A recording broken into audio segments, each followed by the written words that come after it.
Misteri penerbangan terbesar sepanjang masa. Apa yang sebenarnya terjadi dengan MH370?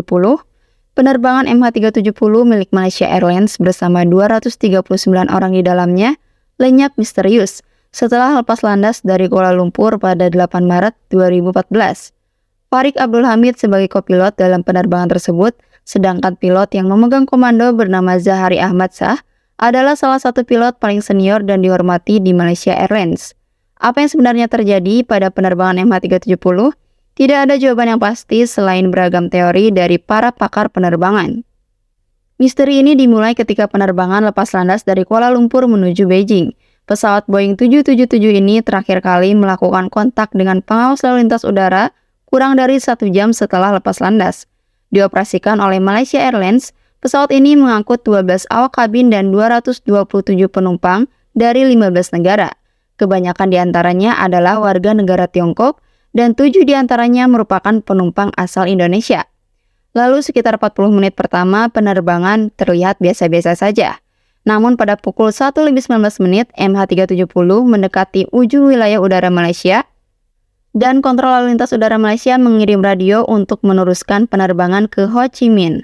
Beberapa detik setelah melintas wilayah udara Vietnam, MH370 tiba-tiba menghilang dari radar. Semua upaya selanjutnya untuk menghubunginya tidak ada yang berhasil. Pesawat komersial itu seharusnya dapat dijangkau setiap saat, diketahui dan dilacak, tetapi MH370 telah hilang misterius begitu saja. Pada hari yang sama, upaya pencarian dan penyelamatan gabungan yang kabarnya merupakan yang terbesar sepanjang sejarah dilancarkan di Teluk Thailand dan Laut Tiongkok Selatan. Wilayah pencariannya pun diperluas hingga Selat Malaka dan Laut Andaman. Malaysia Airlines mengeluarkan pernyataan media pada pukul 7:24, 1 jam setelah kedatangan terjadwal penerbangan ini di Beijing. Pernyataan tersebut menyebut bahwa ATC Malaysia kehilangan kontak dengan pesawat pada pukul 2:40. Malaysia Airlines mengatakan bahwa pemerintah telah memulai operasi pencarian dan penyelamatan. Kata-kata terakhir yang didengar pengawas lalu lintas udara Malaysia pada pukul 1:19 adalah suara kopilot yang mengatakan, "Alright, good night." Dan setelah itu tidak ada kontak lagi dan tidak bisa dihubungi. Pencarian dilakukan dan beberapa negara pun ikut membantu mencarinya. Lalu setelah muncul laporan media bahwa penyidik Amerika Serikat percaya bahwa pesawat ini berbelok ke barat melintasi Semenanjung Malaya setelah pengawas lalu lintas udara kehilangan kontak dan sebuah satelit masih menerima ping dari pesawat selama beberapa jam. Pencarian pun diperluas hingga Samudra Hindia dan ada 26 negara yang terlibat dalam pencarian pesawat itu. Lalu pada tanggal 20 Maret, serangkaian foto satelit yang memperlihatkan kemungkinan adanya serpihan pesawat di Samudra Hindia Selatan, di sebelah barat daya Australia, tepatnya di ujung paling tenggara lokasi selatan, membuat aktivitas pencarian difokuskan di wilayah tersebut. Serpihan lain di sekitarnya terlihat oleh pesawat militer Australia dan Tiongkok, meskipun keberadaannya masih tidak diketahui. Pemerintah Malaysia menerima info dari Inmarsat bahwa penerbangan 370 mengirimkan ping selama beberapa jam setelah ACARS mati. Pemerintah Tiongkok mengkritik Malaysia karena memberikan jawaban yang tidak lengkap seputar penerbangan 370. Pertanggal 24 Maret, pejabat Malaysia Airlines dan pemerintah Malaysia percaya bahwa pesawat ini jatuh di Samudra Hindia Selatan tanpa ada korban yang selamat berdasarkan analisis oleh penyelidik penerbangan Britania Raya dan perusahaan satelit Inmarsat. Pelacakan militer menunjukkan bahwa pesawat ini turun ke ketinggian 12.000 kaki setelah berbelok tajam ke arah Selat Malaka. Belokan tajam ini dianggap dilakukan secara sengaja karena pesawat tersebut butuh waktu dalam 2 menit untuk berbelok seperti itu dan tidak ada panggilan darurat ketika hal itu terjadi. Radar militer menunjukkan bahwa pesawat ini telah berbelok ke barat dan terus terbang selama 70 menit sebelum menghilang dari radar Malaysia di dekat Pulau Perak.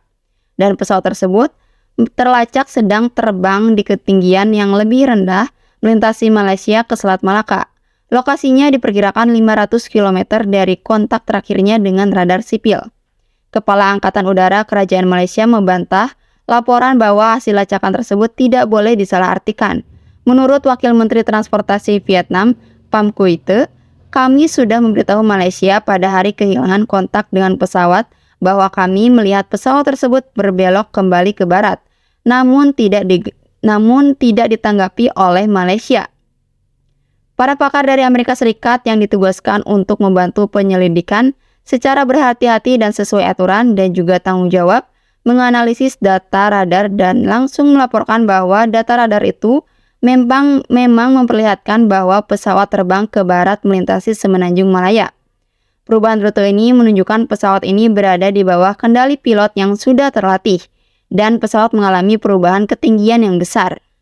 Pejabat senior Amerika Serikat menjelaskan bahwa jalur penerbangan terjadwalnya sudah diprogram terlebih dahulu menuju koordinat barat yang tidak disebutkan melalui sistem pengelolaan penerbangan sebelum ACARS berhenti berfungsi, dan titik jalur yang melenceng jauh dari rute ke Beijing ditambahkan ke sistem.